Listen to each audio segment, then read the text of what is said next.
starts and ends with a girl, too small and inadequate for that world of ash, tar, and coal where she was born.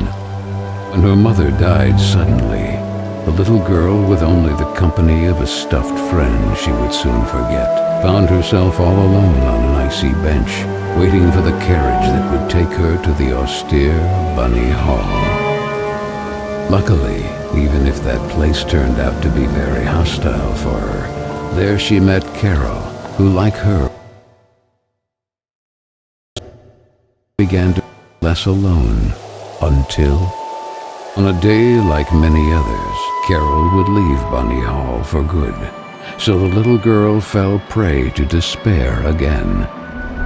After all, in a world made of ash, tar, and coal, furiously ticking away like a crazed clock, what can a little girl do all by herself?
Carole Simmons?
Are you speaking to me?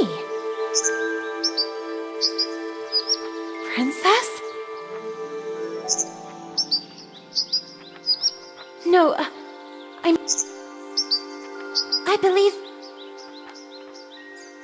believe so.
Oh, hello, little bunny.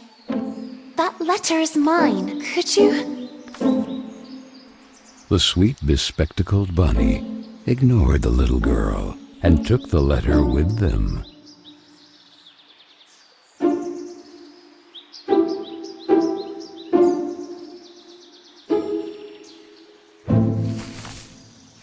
I beg you, would you be so kind as to give it back to me?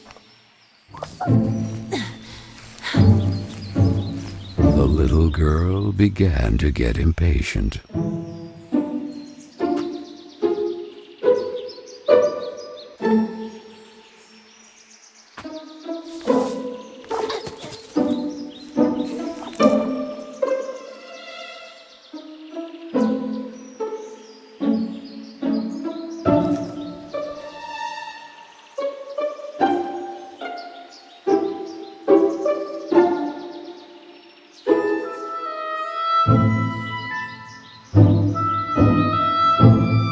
The little girl wouldn't let it win, so determined to recover Carole's letter, she followed the mischievous bunny.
What place is this?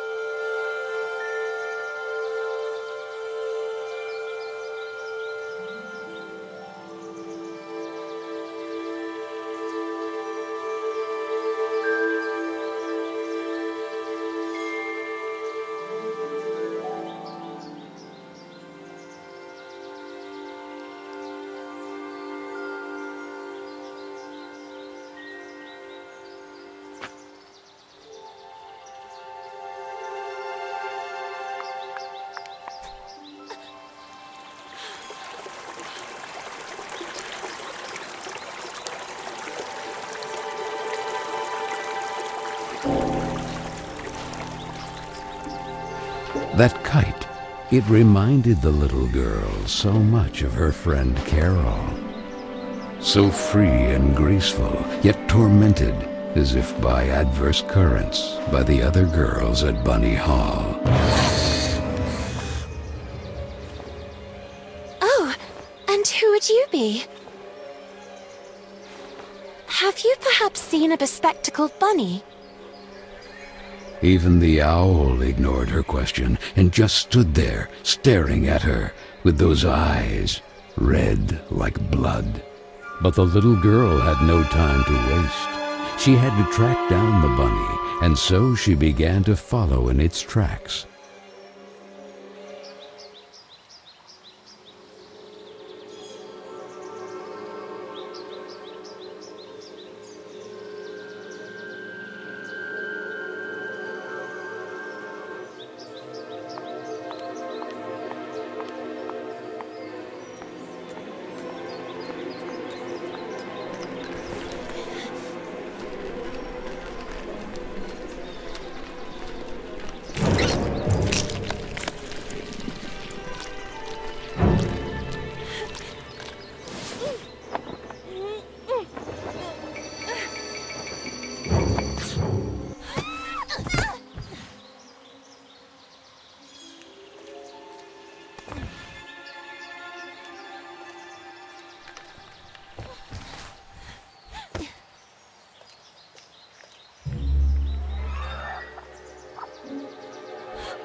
And the girl, filled with a chilling sensation she could not explain, dove into the water.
So the little girl fell, and fell once again.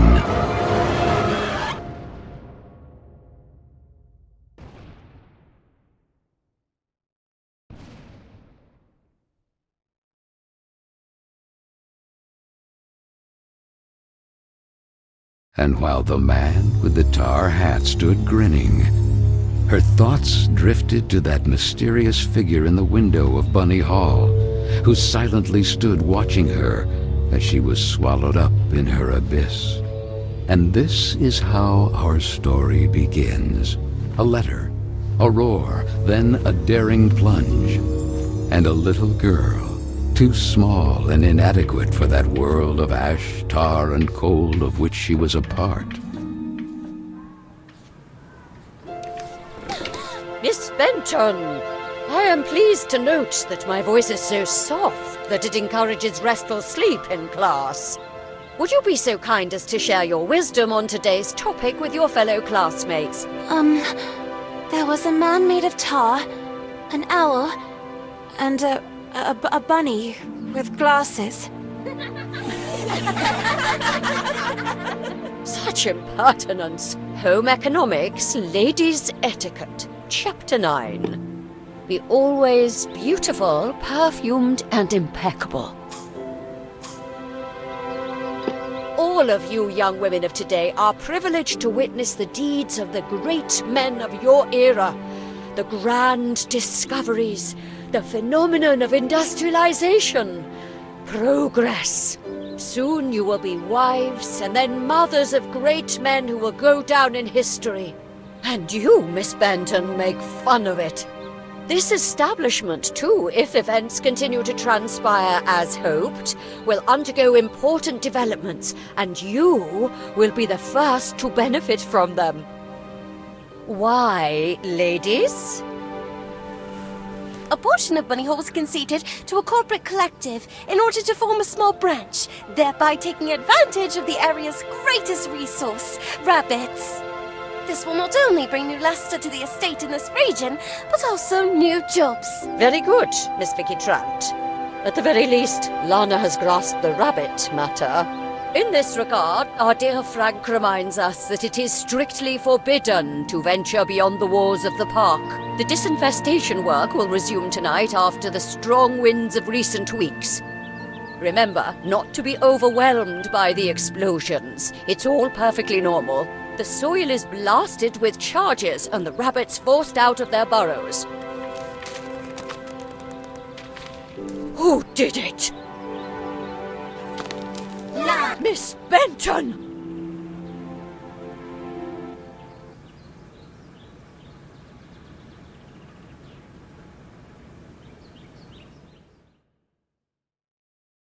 I'm weary of you, miss. Ungrateful, arrogant troublemaker. Why is it so difficult for you to behave like all the others?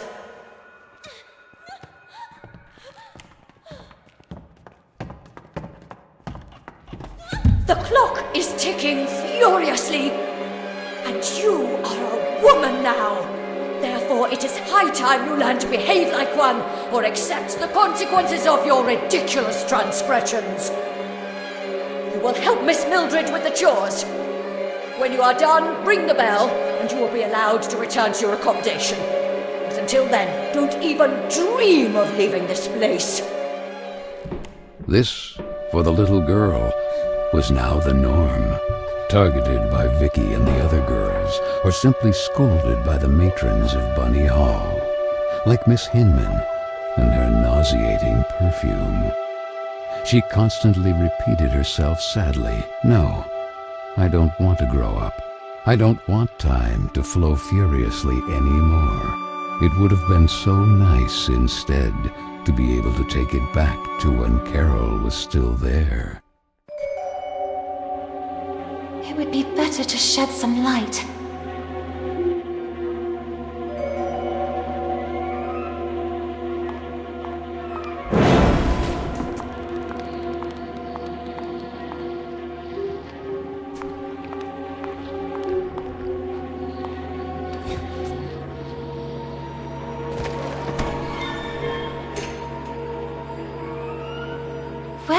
did the broom go?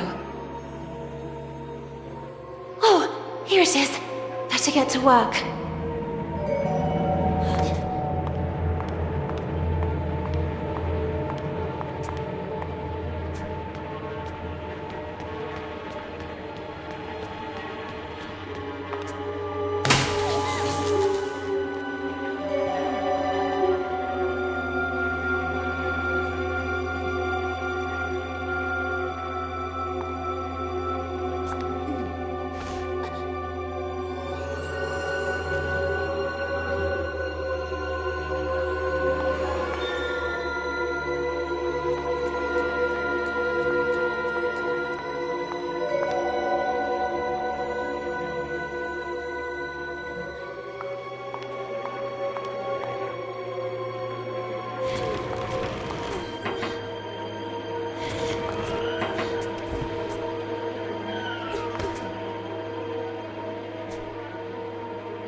You,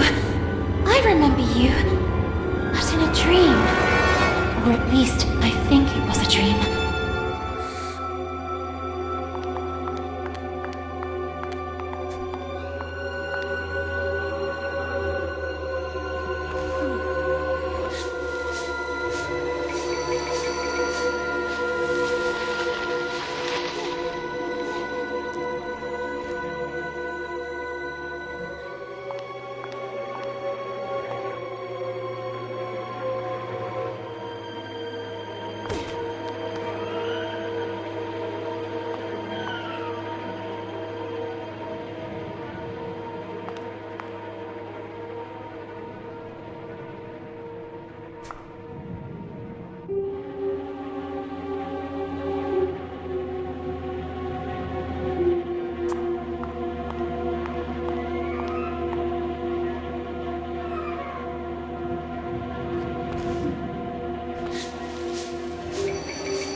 And this?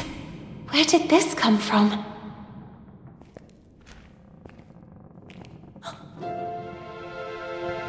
It looks like an old mailbox.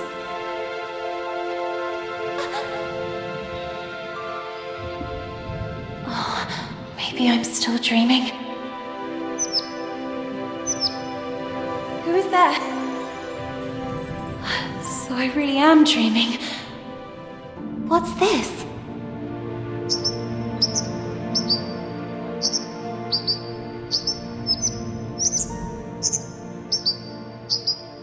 Carole?